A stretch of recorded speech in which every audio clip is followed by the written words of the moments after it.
Manx Radio's Update with Beth Espy.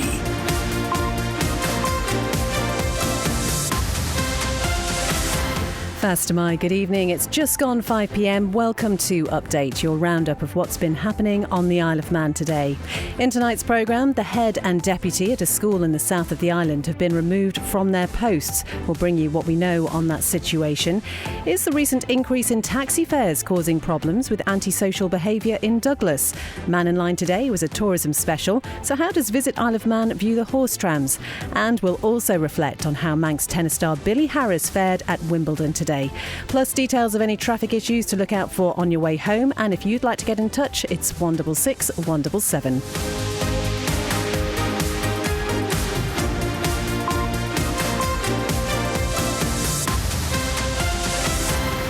Now it's just gone 5 o'clock. Let's join Christian Jones for the Man Benham news headlines.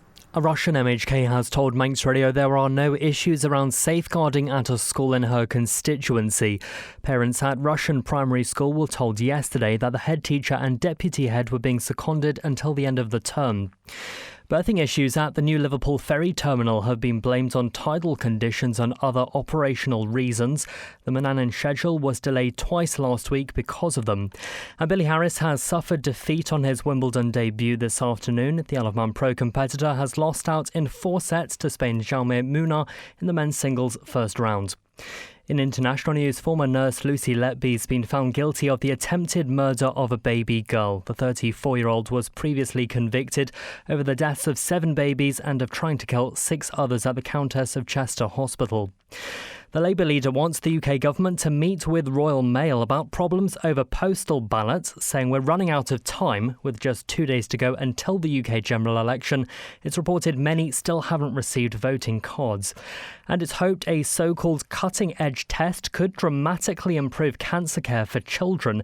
It works by giving a readout of the entire genetic code of a patient's tumour. Those are the Update News headlines, next at 6. Thank you very much indeed, Christian. Now the weather brought to you by Manx Glass and Glazing. It's going to get a little bit cloudier this evening. The small risk of an odd shower developing.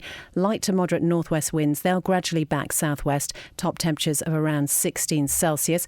The good news is you don't need to water your garden. Outbreaks of rain and drizzle will arrive later on this evening. That's going to be persistent and heavy for a time overnight. Minimum temperatures down to around 12. And that rain and drizzle will continue tomorrow morning. It will gradually clear away during the afternoon though, and there will be some sunny spells developing before the end of the day. Whoop-de-doo. Moderate to fresh southwest winds. They'll veer west or northwest, and top temperatures a balmy 17 Celsius.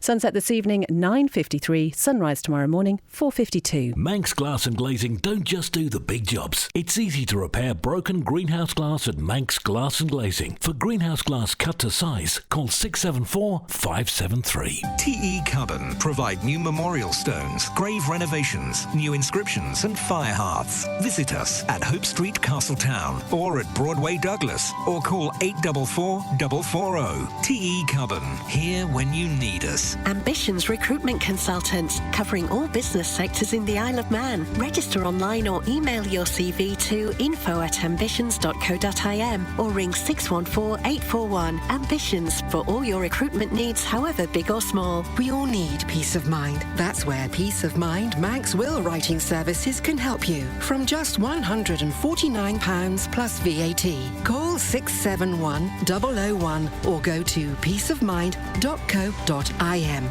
Most builders start with a hammer and saw. Manx Construction start with ideas and imagination. For new build, extension or home office, Manx Construction offer full service from planning to completion. Call Tony on 452 688.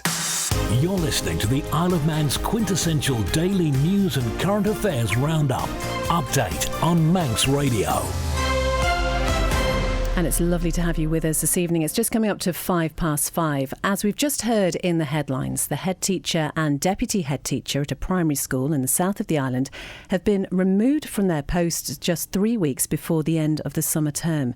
The Department of Education, Sport and Culture says they've been seconded.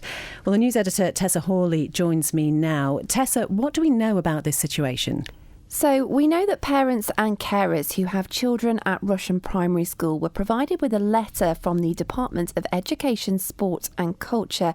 That was yesterday afternoon. And that letter told them that the current head teacher, Suzanne Owens, and the deputy head teacher, Miss Wardman, would be absent from school until the end of term. Do we know why that's happened? In short, the answer to that question is no. The letter gave absolutely no information to parents about why the department has taken the decision to remove the senior leaders. It simply says they've been seconded to other duties within the department until the end of term. What those other duties are remains to be seen. So who's in charge of the school now then? That's something we do have a little bit more information on. As of yesterday, the person overseeing the school is Simon Murphy. He's the head teacher at Scolford Lamora, the primary school just down the road in Port St Mary. The department says he's an experienced leader who will effectively juggle both jobs, as well as providing support and guidance to staff and pupils. Has the Department of Education said anything else about this matter? No, and we have asked the department to give us more information.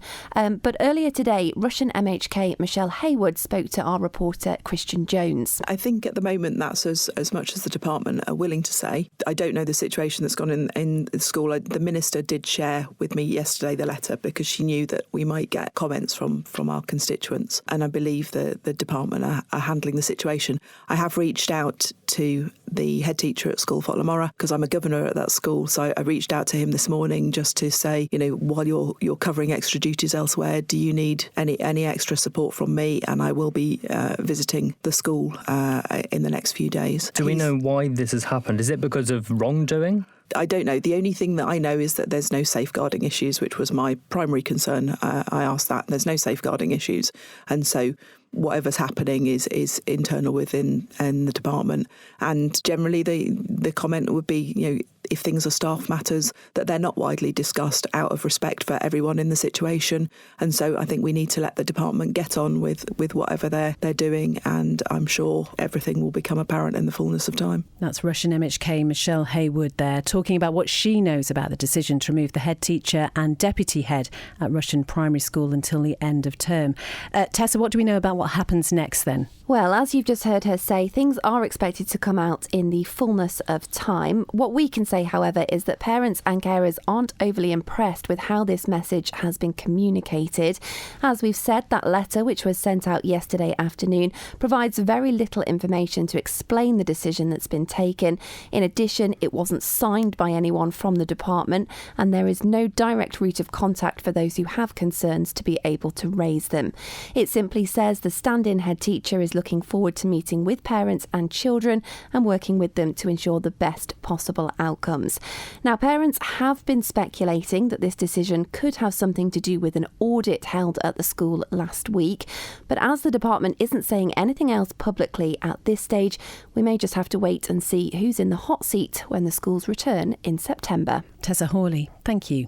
Now, this morning we heard from Manx taxi driver Barry Murphy. Some of you might remember Barry sharing concerns he had about antisocial behaviour back in April. That was in light of a tariff change which was implemented by the Roads Transport Licensing Committee. Lewis Foster joins me now. Lewis, first of all, just remind us about that change. Yes, well, whilst prices went up across the board, Barry's particular concern related to the moving of the higher Tariff 2 forward from midnight to 11 o'clock. It went up by 40 pence, meaning it now costs £4.70 for the first 170 yards. Whilst Barry told me he'd only just recently started charging customers that rate, he still had concerns about antisocial behaviour, particularly on Victoria Street in Douglas, as we'll hear. I firmly believe we do not get enough support from the police, we do not get enough support from the RTLC, and we do not get enough support from the government. I firmly believe we're a forgotten about trade, to be perfectly honest with you, and we have been for a very long time. And I suppose going back to what we're talking about today, and this is only my own personal opinion, we were forgotten about when it came to the implementation of this tariff. Meanwhile, however, we also heard from Mike Birchall today, who's Secretary of the Isle of Man Unite Taxi Branch. I put out the question last week to our members about the Tariff 2. I said it's been a couple of months now, what are people's experiences? And I actually put a poll out there, and that the experiences have been positive. Nobody has suffered abuse on the ranks. None of the night drivers have suffered abuse on the ranks that they would contribute to the increase or to the tariff being brought forward by an hour. Our chairman last week walked up and down the taxi ranks on the Saturday and the Friday and asked non-members if they'd had any negative experiences, and the feedback he got was only positive as well. So two very different perspectives there, Lewis, but Victoria Street, the taxi rank, it is right in the centre of Douglas's nightlife, so perhaps Barry's concerns are understandable then. Well, yes, and police have told us they are working closely with the taxi trade to deter any antisocial behaviour. This includes increased police presence with high visibility patrols in the area. Here's what Mike had to say about that. It would be welcome if we could get more security from the police, but we have to understand as well the police have a job to do, and they're thinly spread as well. If something kicks off somewhere else in Douglas, then they can't be standing on our rank. We've made the decision for the last 3 years over the Christmas period to collect money from the taxi drivers of Douglas, and we've put our own private security, which has been provided by Protec, on the Victoria Street rank at our own cost. So while Mr Murphy and Mr Birchall have got different takes on antisocial behaviour in light of the tariff change,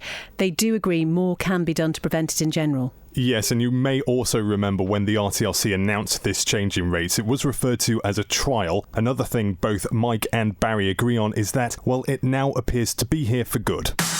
You're listening to the Isle of Man's quintessential daily news and current affairs roundup. Update on Manx Radio. You're listening to Update. It is 11 minutes past 5. It was a tourism special on Man in Line this lunchtime. Andy was joined by political member for the Department for Enterprise with delegation for Visit Isle of Man, Sarah Maltby, and also the agency's CEO, Deborah Heather. One of the calls they received was about the horse trams and how much this caller's recent visitor to the island enjoyed them.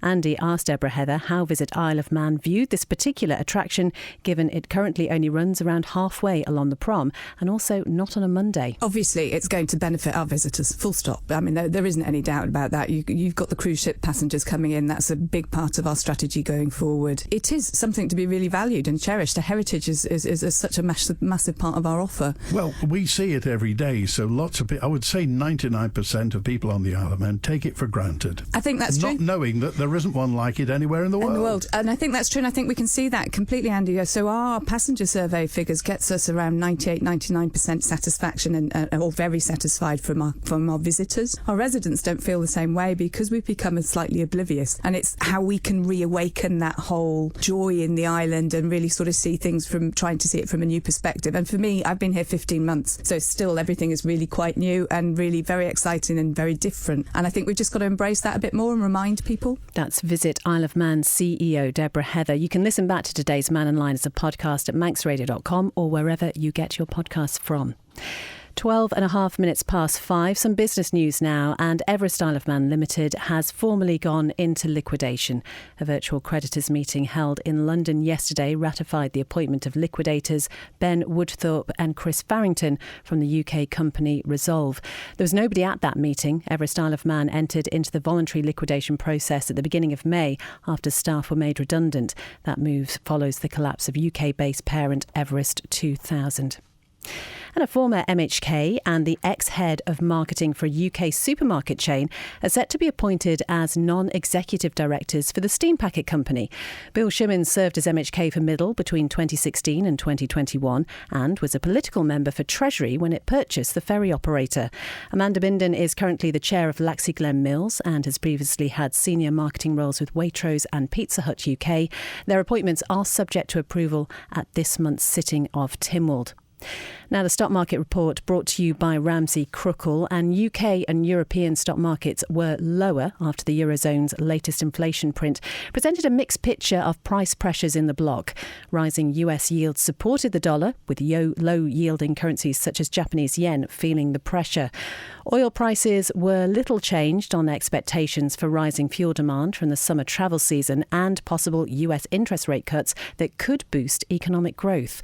Gold held on to earlier losses as investors digested comments from Federal Reserve Chair Jerome Powell and look forward to US jobs data, which is due out later this week. At the close, the FTSE 100 was off 0.56% at 8,121. The latest from the Dow Jones, it's up 0.01% at 39,169. And the latest from the Nasdaq, up 0.26% at 17,925. I'm running late again. Do you know where I put my car keys? In the fridge. Where's my phone? Under the dog basket. Bye. You haven't forgotten that we're seeing Ramsey Crookall later? Oh, no, of course not. 5 p.m, is it? 2:45. I'll be there. Life is busy. That's why Ramsey Crookall's team takes time to help you make a mindful investment decision, considering all the options, giving you full control of your financial future. Less stress, more assurance. Forgot to put my shoes on. Oh. See how we can make your money work for you. Call 717171 or visit ramseycrookall.com. Licensed and regulated by the Isle of Man Financial Services Authority. Manx Radio Travel, driven by Quayside Tyres and Service Centre. OK, so nothing major to look out for on your way home this evening. It's probably just going to be the usual things that you probably spotted on your way in. Avondale Road and Onken, that's between the main road and Stony Road, is still closed 24 hours a day. That's until Thursday. It's a really busy area, so it might be one to try and avoid if you can. And in Colby, until the end of this month, there are closures in phases on the Ballakilferrick Road. Lots of traffic lights in areas around the island 24 hours a day, so they might be busy tonight. They include Tremode at the bottom end of Johnny Watterson's Lane, Vicarage Road in Farm Hill at the Stevenson Way roundabout, Laxey on the Ramsey Road, that's just at the Minorca Hill Junction, in Ramsey on May Hill near the Seamount Road turn, Jerby on the Coast Road between the Cronk and Jerby, Knocksharry on the Coast Road at the Switchback Junction, and just north of there, another set of lights on the Coast Road at the Ballabooey Road Junction. In Maloo, in preparation for the Southern 100, there are temporary lights at Maloo Church, that's 24 hours a day for wall repairs, and just note at the bottom of the end of Ballamoda as well near Silverdale, there are also 24-hour-a-day lights there.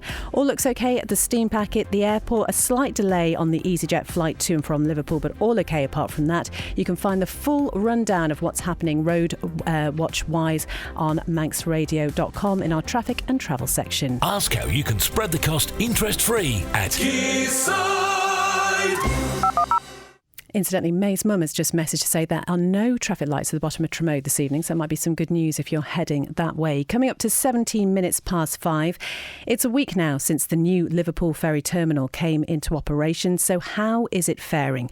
Lewis Foster sat down with Steam Packet Managing Director Brian Thompson and Infrastructure Minister Tim Crookall, who admits there have been some snagging issues. One or two issues with signage and things like that, but people will miss those, whether it be on the road. People will miss those because vehicles in front of them or they just didn't see them. There may well not be enough out there yet, but that's something we're working on. Liverpool County Council have been really good to work with. They've done the signage for us, and if we need to put some more up, but obviously some of those might need to go on private property, so we're working with those. But we want to thank Liverpool County Council for working with us. Brian Thompson, last week we did see a couple of delays to the schedule. One time tidal conditions were blamed. The next time, I believe, operational reasons it was put down to. What's behind that? Is that something we can expect? These are just small teething problems that we'll get over as time goes on. Lack of water in the Mersey is something that we can't do anything about. You know, the ship needs the water to be deep enough for it to get in at the berth, and that was what happened one day last week. So scheduling going forward can look at that and we can mitigate most things. Is it lack of water or build-up of silt as well around the site? It's probably a bit of both, but that should be alleviated by a dredging programme. The dredging programme, how often is that running? Is that being looked at now to consider what's maybe needed? Is it more frequent than was expected? That's no something I can really talk about. You know, we run the ferry. I'll pass over to Tim. From our point of view, I mean, there was an issue last week and it had actually been dredged the week before. When it's dredged, they come back and they do a test and they do the depth soundings on that. That was correct. The new charts hadn't been passed on to the Steam Packet, which is where, when Tuesday morning when we watched the berthing trials, it was fine, and it was obviously fine Tuesday afternoon, but on the Thursday, the skipper of the boat hadn't had those new depth soundings, so he took that choice, and that's his choice, perfectly right from the safety point of view, to wait, I think it was about half an hour, three-quarters of an hour, whatever it was. He had to go by what he had, so that's what he was working to. But we will see, I think the more the boat is in there, obviously twice a day, it'll clear the silt underneath, so it should be less of a problem, if you like.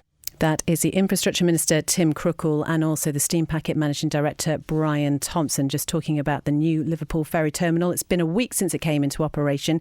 If you'd like to hear the full interview with them, there is much more. You can find it in the latest edition of the Manx newscast at manxradio.com. Well, the island's eyes were on Wimbledon today as Manx tennis star Billy Harris made his debut. He was defeated, unfortunately, but there were some moments of magic in that game. Sky News' Chris Cave is at SW19. He joins us live now. Chris, good afternoon. What was the overall feeling about Billy's performance today, would you say? You know what? He impressed on his tournament debut at Wimbledon, his first ever appearance at the main draw of Wimbledon. The odds were always stacked against him because he was playing the world number 63, Jaume Muna, who's twice before progressed to the second round. And that experience probably was what won the match for the Spaniard by 3-1 today. Harris, though, played well. He was in good form heading into the tournament with that notable run to the last four at Queen's. He rallied to take the third, but an early break from the Spaniard in the fourth set meant Harris was always on the back foot, and despite saving a number of match points, he couldn't prevent Muna serving out the match. And you know, Chris, it's no mean feat, is it, to be in front of a big crowd and knowing it's televised as well? Well, exactly. It's an achievement in of itself just to get to the main draw of a Grand Slam, and especially coming into some fantastic form as a 29-year-old against people who have got vastly more experience. And he didn't give a bad account of himself whatsoever. He was spurred on by that home crowd, which included several people waving Manx flags. I spotted them in the crowd as I was watching the match on Court 15, and he will be even richer for this experience despite the loss. And he certainly will. It's not the end of his Wimbledon campaign, though. No, he's playing in the doubles as well, alongside Liam Brodie, who was another Brit knocked out in the first round of the singles yesterday. And they're coming up against an American pair, Evan King and Christopher Eubanks, who those who are keen on Wimbledon will know he made it to the quarterfinals, a superb run to the quarterfinals last year. So, look out for a familiar face in Billy Harris playing in the doubles later in the fortnight. Well, we're all really proud of him. I just had to ask you, Chris, how many strawberries have you eaten so far? You know what? I've only had one portion of strawberries and cream, and it was delightful. Do better. Enjoy the rest of Wimbledon. Thank you so much. Chris Cave from Sky News there, reflecting on Billy Harris's performance today. Joined in the studio now by sports editor Rob Pritchard. And Rob will talk about other sport in a moment. But first of all, you can't underestimate what Billy was doing today. You certainly can't. And if you take into account that particularly the first two sets, which Jaume Muna did actually win 6-4, 6-4, very closely contested between the two as well. It was just a couple of unforced errors from Harris there, and particularly later in the contest as well, that just seemed to be the difference between the two. And as Chris rightly mentioned before, maybe that experience of the Spaniard as well really helping him out in these early stages. It's somewhere that he's progressed from before. But Billy Harris, as also mentioned, and we did see it in the live footage today, plenty of Manx support out there. Did see a couple of Manx flags out in the crowd. He had his family watching as well, so no doubt that'll have given him some support. So whilst it might feel a bit raw right now, that defeat, he might feel better for it and feel the wiser for it going into the men's doubles this week. As I say, yeah, we're all still very, very proud of him indeed. What else is happening in the sports world today? Well, we're going to turn our attention first to martial arts, and Manx registered taekwondo star Bianca Cook will not be at this summer's Olympic Games in Paris. Well, Cook, who switched her fighting licence to the Isle of Man in April, has not been named in the Great Britain team heading to France next month. The GB squad will be made up of Jade Jones, Caden Cunningham, Rebecca McGowan and Bradley Sinden. Well, taken to social media following the announcement, the three-time world champion and two-time Olympic medalist Cook says she's absolutely devastated not to have been selected. However, she does wish the Team GB taekwondo team the very best of luck in Paris. Elsewhere, in cycling, Mark Cavendish has completed a gruelling stage 4 of this year's Tour de France this afternoon inside the time limit on a mountainous route today in which he wasn't expected to be competing at the front. The Manx missile arrived in a travelling pack just over 36 minutes after eventual stage winner and world number 1 Tadej Pogacar of UAE Team Emirates. Well, the next two stages of this year's Tour, however, could provide Cavendish with another chance to secure that elusive 35th Tour de France stage win. Tomorrow's stage 5 will involve a mostly flat 177-kilometre route from Saint-Jean-de-Maurienne to Saint-Vilbar. Elsewhere, in athletics, it was a challenging weekend for two Manx athletes taking part in the latest British Track and Field Championships in Manchester at the weekend. Sarah Astin took part in the women's 5,000 metre race on Saturday night, whilst Erica Kelly contested the women's 5,000 metre race walk on Sunday. Astin retired from her event, whilst Kelly was unfortunately disqualified from hers whilst in third place. And finally, in football, FC Isle of Man's first pre-season fixture has been moved forward by 24 hours. The Manx club club says its home tie at the Bowl against National League North side Brackley Town will now take place this Friday at 6:30pm. It had been due to take place on Saturday, so that's the 7th of July, also at 6:30pm, but the change has been made to avoid a clash with England's UEFA Euro 2024 quarter-final match against Switzerland. Thank you very much indeed, Rob. It is 5:24 and finally this evening, the Tynwald Commissioner for Administration has ruled the Chief Executive of Douglas Council should not have banned a resident in Douglas from having contact with the council. Advocate Paul Beckett judged that the handling of the man's complaints leading to the ban amounted to maladministration. Local Democracy reporter Emma Draper has the story. The Tynwald Commissioner for Administration report centres around the local authority's application of its unacceptable behaviour policy for 6 months last year. From April 2023, the complainant, who has not been named, had been asking the council to investigate why there are 9 commercial bins at the back of his property, which is adjacent to a pub. Mr Beckett's report set out a timeline with several events leading up to the decision, which includes the resident sending 49 emails in a period of 4 months, bringing a wheelie bin into the council offices, and allegedly making offensive comments on social media. In June that year, the resident brought a bin into the town hall. The ownership of this is disputed by both parties, which the chief executive felt was the catalyst for action. They said the bin was left in the reception area of the town hall to the detriment and hygienic well-being of staff and left them feeling vulnerable. However, the complainant maintained the bin was empty and staff should understand how his family feels with 9 of them behind his property. Mr Beckett concluded it should not have been a factor because it was not threatening to staff under the policy guidance. The unacceptable behaviour policy says restrictions can be modified, which includes contact with only one officer, and the individual can also be offered an opportunity to resolve their behaviour. The complainant said he wasn't offered the chance to do either of these. Mr Beckett found someone is only notified of the policy once banned, and posters with general messages asking people not to harass staff provides inadequate advice about it. The TCA concluded comments made on social media could not be considered because they weren't made on the council's platform. Mr Beckett believed they were made in conversation with others and that the council was applying the policy to platforms over which it has no authority. Mr Beckett therefore determined that the unreasonable behaviour policy wasn't applied correctly because there was no threat from the evidence he had collected for his investigation. He says that although he appreciates the stress and exasperation of the council officers, it's not enough to amount to unreasonable behaviour. Mr Beckett ruled that these all amounted to maladministration, and Douglas Council has refused or neglected to take into account appropriate matters and has failed to meet the complainant's reasonable desire for natural justice. That is Local Democracy reporter Emma Draper with that report, and we have contacted Douglas Council for comment. Well, that is all from Update this evening. Thank you so much for tuning in. If you did miss any of tonight's programme or you'd like to hear it again, you'll be able to download it shortly as a podcast from your favourite podcast provider. Thank you so much to the Manx Radio News team. And if you've got a story to tell, you've got a news story for us, contact us directly. You can email newsroom@manxradio.com. For much more on tonight's stories, also go to the news section of the Manx Radio website. I also mentioned the newscast, which is there, which is the interviews in full. Coming up next, it's an Iron Life special with Siobhan Fletcher, looking ahead to Thursday's UK general election. And then Chris Kinney will be here live from 6 with Greatest Hits. Whatever you're up to this evening, have a great one, and we'll see you back here at 5 p.m. again tomorrow.